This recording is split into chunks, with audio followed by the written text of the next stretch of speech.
میرے غوث پاک جیلانی رضی اللہ تعالیٰ عنہ تقریر کر رہے تھے تو بارش آ گئی، 70,000 کا مجمع،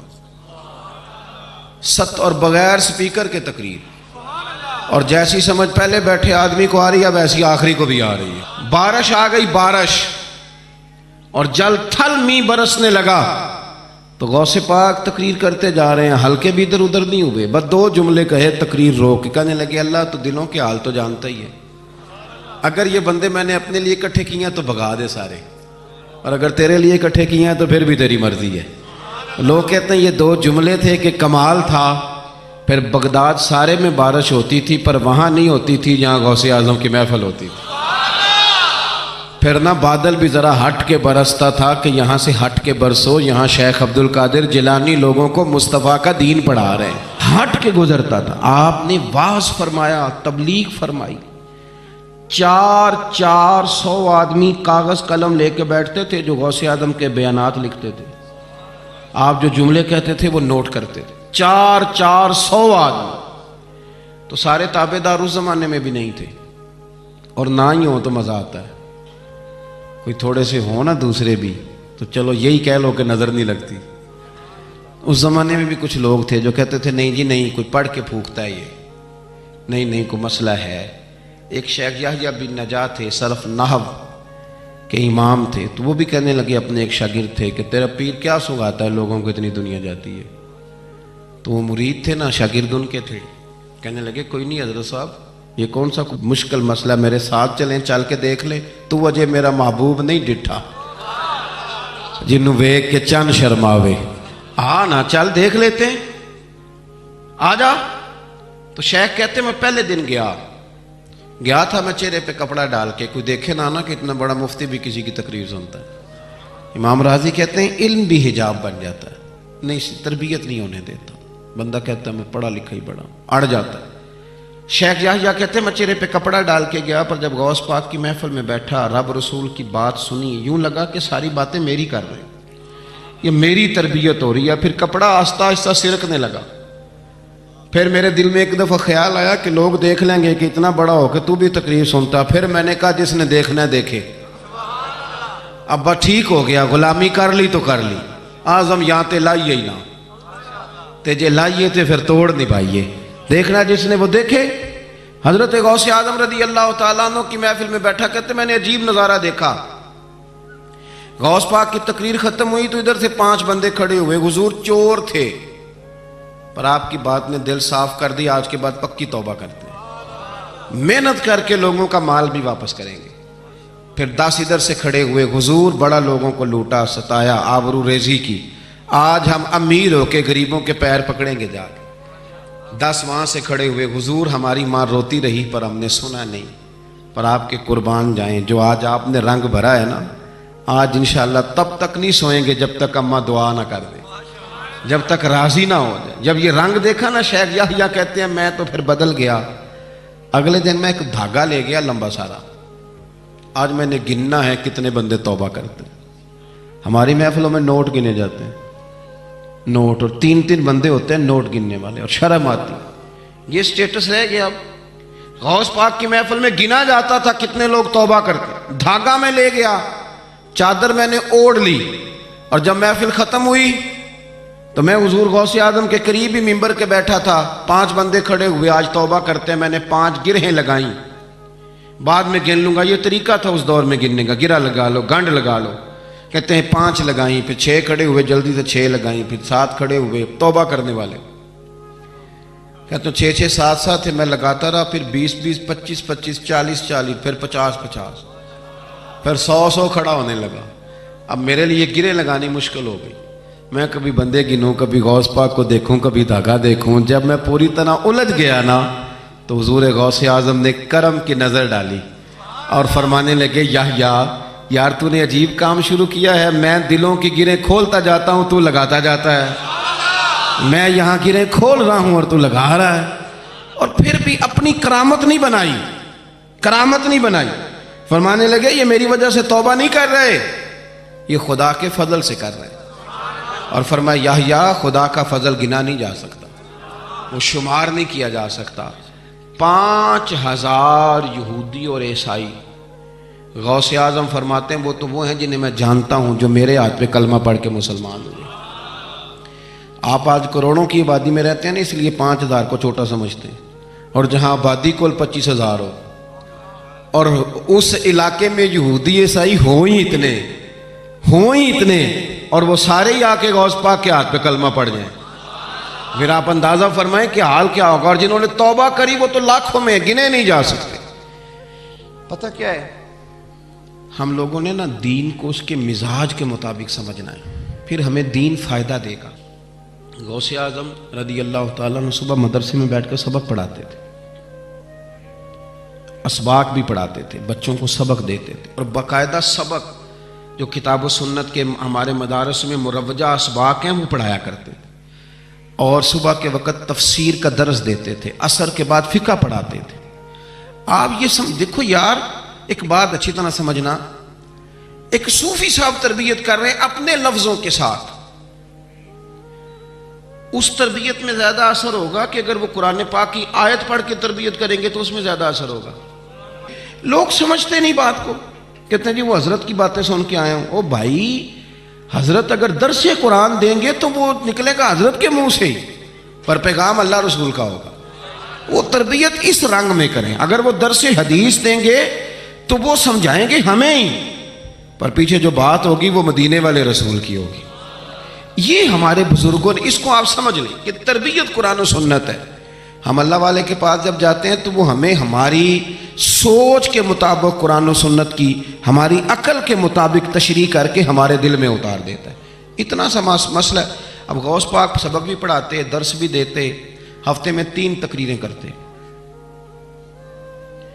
اتوار والے دن صبح، جمعے والے دن صبح، اور منگل والے دن رات کو 3 تقریریں۔ یہ جو مقصد ہوتا ہے نا، مقصد یہ بڑے امتحان لیتا ہے۔ غوث پاک کا زمانہ،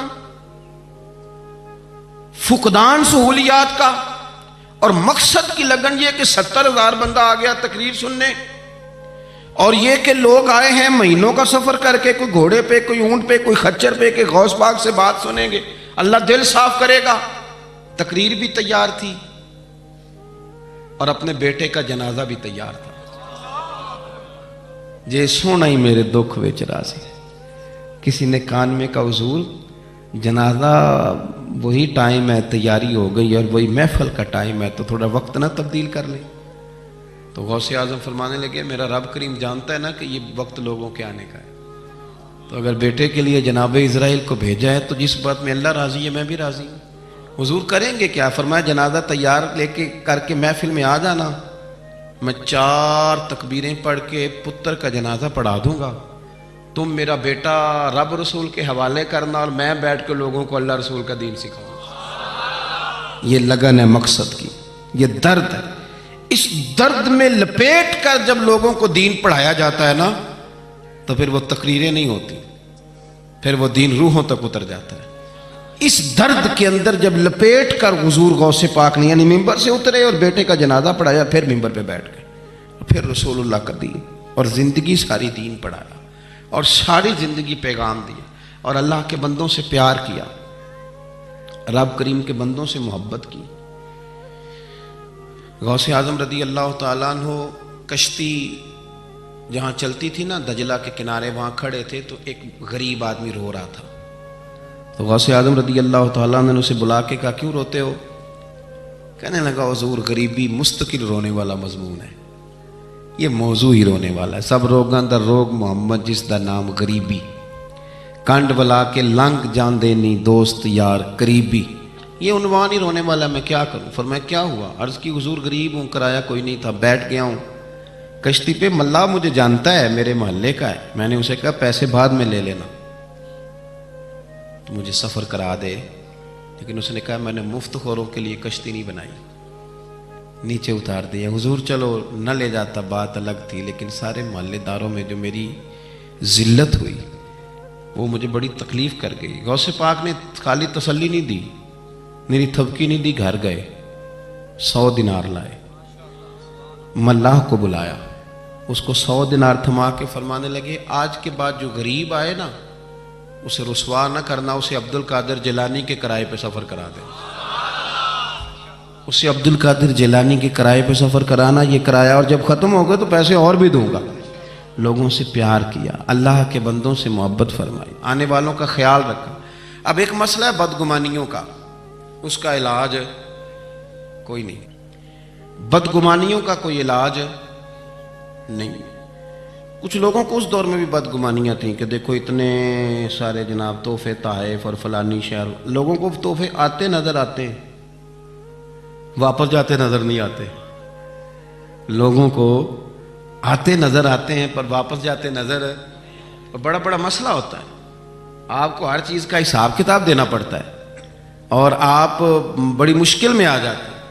غوث پاک نے نا 100 گھوڑے، ملا علی قاری نے لکھا 100 گھوڑے غوث پاک نے اکٹھے خرید لیے، خریدے بھی ذرا عربی نسل کے۔ ترجمہ کرا اج دا کی بندا ہے اس گل دا، یعنی 1.25 کروڑ والی پجارو تے وہ بھی 100۔ بڑی مشکل میں نہیں آ جاتے دیکھنے والے، دسو مولوی صاحب دا کی کام ہے، اینیاں گڈیاں کٹھیاں وہ ہے گل۔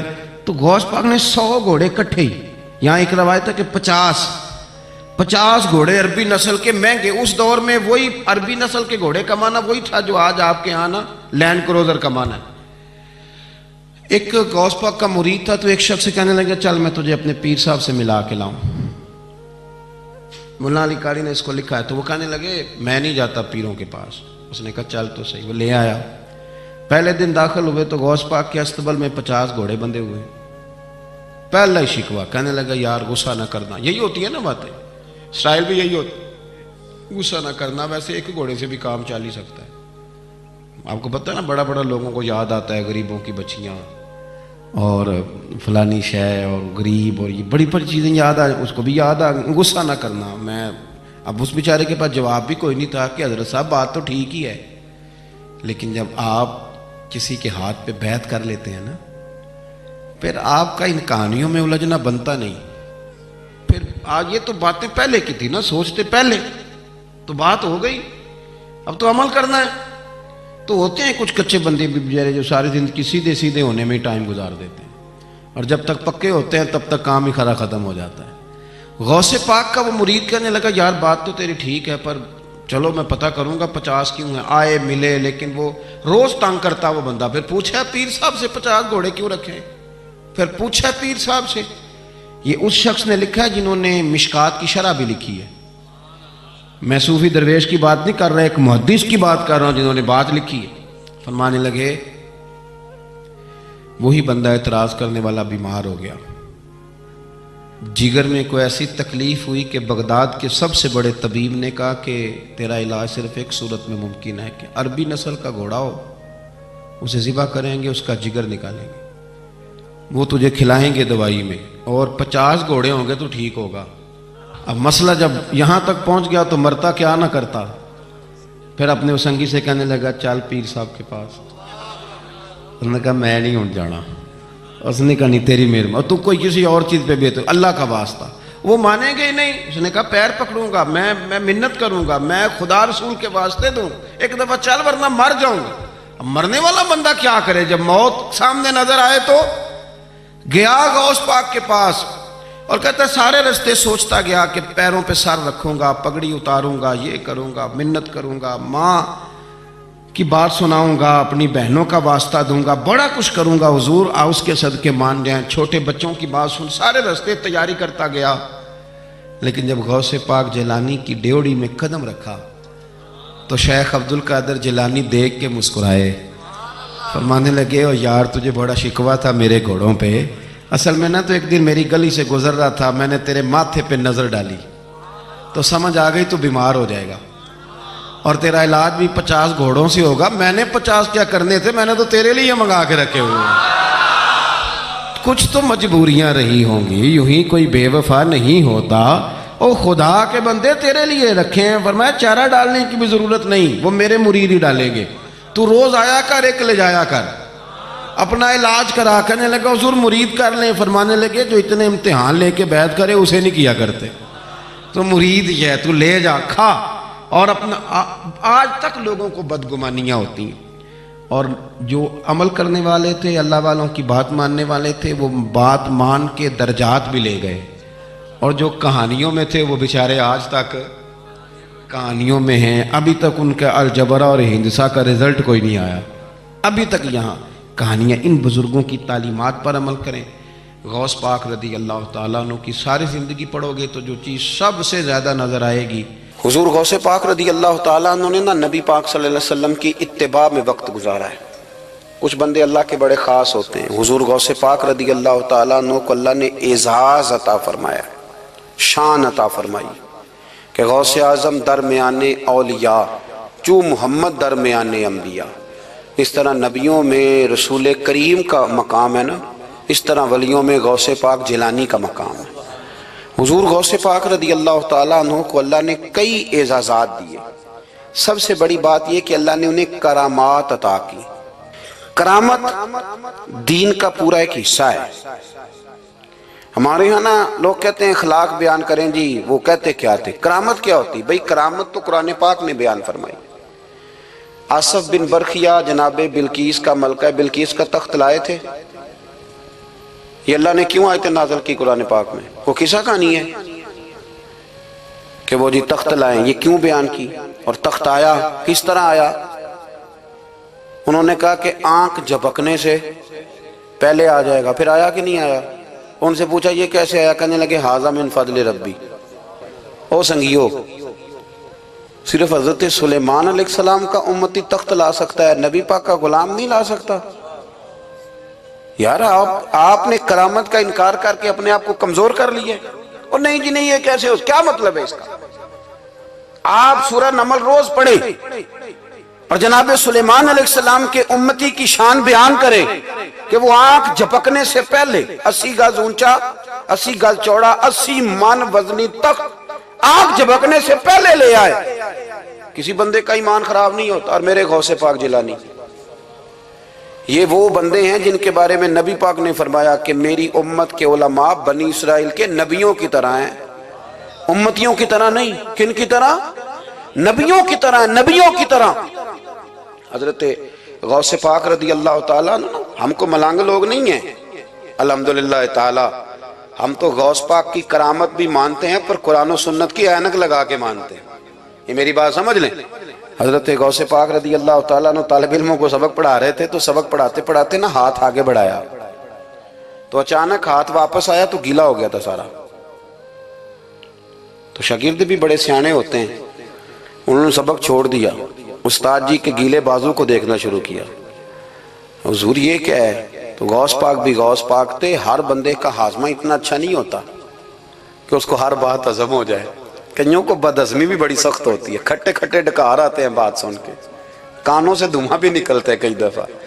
تو انہوں نے پوچھ لیا فٹافٹ کہ حضور یہ کیا ہوا؟ تو غوث پاک کو پتا تھا کہ سب کا ہاضمہ ٹھیک ہے۔ میاں صاحب نے بھی کہا تھا خاصاں دی گل آما آگے نہیں مناسب کرنی۔ اگلا شعر میں نہیں یہ پڑھنا کیونکہ زیادہ ڈاڈ ہے تو میں ادھر ہی رہتا ہوں، اتنا ہی کافی ہے کہ خاصاں دی گل آما آگے نہیں مناسب کرنی۔ انہوں نے کہا حضور یہ کیا ہے؟ تو آپ فرمانے لگے تمہارے والی بات نہیں۔ اللہ اکبر۔ ابھی سبق پورا ہو رہا تھا تو بندے دوڑے دوڑے آ گئے اور انہوں نے نعرے لگانے شروع، یا غوث یا غوث یا غوث۔ لوگ کہتے ہیں غوث پاک سے ملتا نہیں، میں کہ ٹھیک ہے انہوں نہیں نہ ملیا، جنہوں ملیا اس تے رولا پانا نہ بڑا ملیا ہے بڑا ملیا ہے بڑا ملیا ہے، اپنا اپنا معاملہ نا۔ کسی نے کہا حضور کچھ نہیں دیتے، تو کسی نے کہا میرے کریم سے گر قطرہ کسی نے مانگا، دریا بہا دیے، در بے بہا دیے، جس کو ملا ہے وہ تو شور کرے گا۔ تو تھوڑی دیر کے بعد ہی بندے پہنچ گئے، انہوں نے آ کے یا غوث کے نعرے بھی لگائے، وہ مچلے بھی، وہ روئے بھی، وہ قدم بھی چومے، اپنے مقدر پہ ناز بھی کیا۔ شکر ہے اللہ کا، اللہ نے ہمیں آپ کا غلام بنایا، شکر ہے۔ تو طالب علموں نے پوچھا ہوا کیا؟ کہنے لگے کشتی میں بیٹھے تھے تو ڈوبنے لگی تھی، تو ہم نے کہا کہ ہم تو غوث پاک کے ماننے والے ہیں۔ تو پھر حضور غوث اعظم کا دست مبارک نمودار ہوا ہے اور کشتی کو پکڑ کے کنارے لگا دیا ہے، کشتی کو پکڑ کے کنارے لگا دیا ہے۔ ایک قریب کہنے لگا یہ کیسے ہو سکتا ہے؟ تو دوسرا اس کی کمر پہ تھپکے دے کے کہنے لگا ویسے ہی ہو سکتا ہے جیسے آصف بن برقیہ کے ذات ہوا تھا، بالکل ویسے ہی ہو سکتا ہے۔ سیدنا غوث اعظم کی کرامات اتنی متواتر کے ساتھ ہیں کہ ملا علی قاری فرماتے اتنی تو کرامتیں سنی نہیں جتنی غوث پاک کو اللہ نے عطا فرمائی۔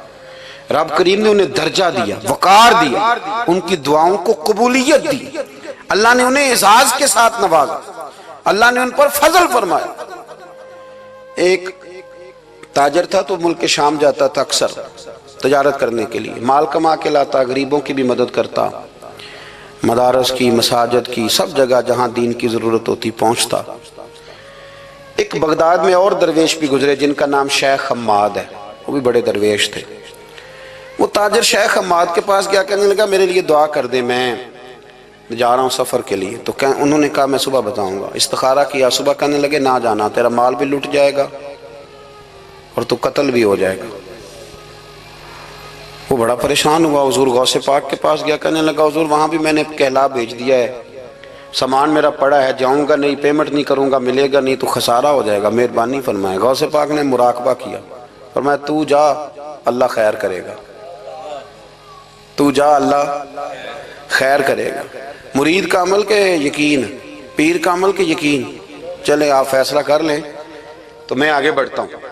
حضرت غوث اعظم رضی اللہ تعالیٰ عنہ نے مرید سے کہا تو جا اور اللہ خیر کرے گا۔ وہ گیا، کہتے میں نے پیمنٹ کی، مال لیا، واپس آیا، گھوڑوں کا سفر تھا، رستے میں رات کو ایک جگہ سویا، خواب دیکھتا ہوں، خواب میں ڈاکو آ گئے، انہوں نے پہلے مال لوٹا، پھر مجھے قتل کیا، اور جب میرے گردن پر انہوں نے خنجر چلائی، خواب دیکھ رہا ہوں تو میری فٹافٹ آنکھ کھل گئی، اور جب میری آنکھ کھلی تو میں اسی وقت ہی رخت سفر باندھا، سر پٹ گھوڑے دڑائے، کچھ رات کو کچھ دن کو، سویرے بغداد پہنچ گیا۔ کہتے خیال تھا کہ پہلے غوث پاک کے پاس جاؤں گا، لیکن پہلے شیخ حماد سے ملاقات ہو گئی۔ میرا چہرہ دیکھا، پریشان تو دیکھ کے مسکرائے، فرمانے لگے بھی تیرا پیر بڑا شاندار ہے، تیرا پیر بڑا شاندار ہے۔ وہ کام جو حقیقت میں ہونا تھا نا، حقیقت میں انہوں نے دعا کی ہے تو رب کریم نے اسے خواب بنا دیا ہے۔ ان کی دعا کی برکت سے اللہ نے اسے، اب میں بات مضبوط کرنا چاہتا ہوں تو میں ایک حدیث پاک بھی پڑھ دوں۔ لوگ کہیں گے جی مرنے والا بھی بچ جاتا ہے، عمر بھی بڑھ جاتی ہے، مشکات کی حدیث ہے، ترمذی میں بھی موجود ہے۔ نبی پاک صلی اللہ علیہ وسلم نے فرمایا اگر تم چاہتے ہو رزق بھی بڑھ جائے، عمر بھی لمبی ہو جائے، تو اپنے رشتہ داروں سے اچھا سلوک کرو۔ اس کا مطلب ہے کہ عمر بڑھ جاتی ہے، موت کچھ وقت کے لیے ٹل بھی جاتی ہے۔ حضور غوث پاک کو اللہ نے بڑا اعزاز دیا، بڑی کرامات دی۔ آپ فرمایا کرتے تھے میں نے 40 سال اپنے رب کو راضی کیا ہے مصلی پہ بیٹھ کے۔ تو میرے مالک نے پھر پوچھا ہے کہ عبد القادر کچھ مانگ لے، کوئی بات کر لے، تو سیدنا غوث اعظم رضی اللہ تعالیٰ عنہ فرماتے ہیں کہ میں نے پھر اپنے رب کریم کی بارگاہ میں عرض کیا مالک جو قیامت تک مجھ سے محبت کرے، فضل کرنا اسے بغیر توبہ کے موت نہ دینا۔ تو میرے رب نے میری اس دعا کو شرف قبولیت عطا فرمایا کہ جو مجھ سے پیار کرے گا، میرا نام لے گا، وہ بغیر توبہ کے نہیں مرے گا۔ جنات بھی آپ کی بارگاہ میں حاضر ہوتے، آپ کو شیخ بحر و بر کہا جاتا ہے۔ جب آپ نے منبر پر بیٹھ کر یہ اعلان فرمایا نا کہ میرا یہ قدم ہر ولی کی گردن پر ہے، تو خراسان کے جنگلوں میں معین الملت والدین عطائے رسول ہند الولی خواجہ معین الدین اجمیری موجود تھے، تو وہاں اعلان کرنے لگے، کہنے لگے غوث پاک صرف گردن پہ کیوں، آپ میری آنکھوں پہ بھی قدم رکھیں، میرے سر پہ بھی قدم رکھیں۔ اللہ نے ان اولیاء کو بڑا اعزاز دیا، انہیں اللہ نے بڑی شان دی۔ اپنی نسبت اللہ کے بندوں سے مضبوط رکھیں۔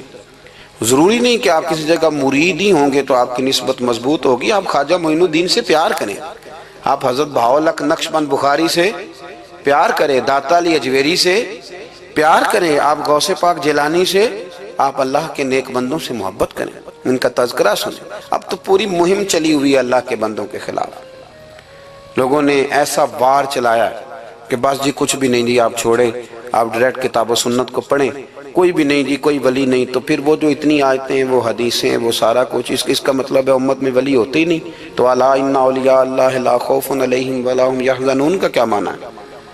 اس کا کیا مطلب؟ آپ نے تو ملیاں میٹ کر دیا، سارا پوری مہم چلی، اللہ کے بندوں سے پیار کرے۔ اور میرے نبی پاک صلی اللہ علیہ وسلم نے فرمایا جو جس سے پیار کرے گا قیامت کے دن اسی کے ساتھ اٹھایا جائے گا۔ اور حضرت ابو ذر غفاری نے عرض کیا تھا یا رسول اللہ اگر وہ ان جیسے عمل نہ بھی کرے تو فرمایا اللہ بڑا کریم ہے، ایمان کی سلامتی سے جائے اللہ ان کے ساتھ ہی کھڑا فرما دے گا۔ حضرت محدث اعظم پاکستان مولانا سردار احمد صاحب رحمۃ اللہ علیہ بڑے مصروف آدمی تھے، پر بڑھاپے کے عالم میں بھی نا شیخ الحدیث تھے، شاید اتنے کسی کے شاگرد دنیا میں ہوں جتنے حضرت کے تھے، ہر جمعرات کو فیصل آباد سے لاہور آتے تھے داتا صاحب کے مزار پہ حاضری دے، ہر جمعرات۔ یہ چند دن پہلے ہمارے ایک بزرگ افریقہ سے آئے ہوئے تھے، افریقہ سے، تو پوچھا حضرت جی خیریت سے آنا ہوا؟ تو کہنے لگے پہلا مقصد تو داتا صاحب کے مزار پہ حاضری دینا اور باقی اس کے بعد۔ تو ہر جمعرات کو حضرت محدث اعظم رحمۃ اللہ علیہ آتے تھے، ہر جمعرات۔ ایک مولوی صاحب نے ایک دفعہ شوشہ چھوڑ دیا لاہور میں کہ داتا صاحب کی قبر تو قلعے میں ہے۔ لوگ شوشہ چھوڑتے رہتے ہیں نا کہ چلو کسی طریقے سے بندے ہٹائے جائیں، پھر جن کی محبت اللہ دلوں میں پیدا کرے وہاں سے کیسے ہٹایا جائے؟ وہ جی ادھر قبر ہی نہیں، وہ تو قلعے میں ہے۔ وہ تجھے کون بتا گیا؟ کہتا جی میں نے ایک روایت پڑھی، فلانے بندے نے لکھا ہے، چلو جی الجھاؤ بن گیا۔ ہمارے ہاں جو انوکھی بات کر دے اس پہ بحث بھی شروع ہو جاتی، بڑی لے دے ہوئی، بڑا کچھ ہوا۔ سید ابو البرکات شاہ صاحب ایک بہت بڑے عالم گزرے ہیں، داتا صاحب کے مزار سے تھوڑا سا آپ آگے بڑھیں تو حزب الاناف بہت بڑا مدرسہ ہے، اس کے وہ شیخ الحدیث تھے، اعلیٰ حضرت کے خلیفہ تھے، سید تھے۔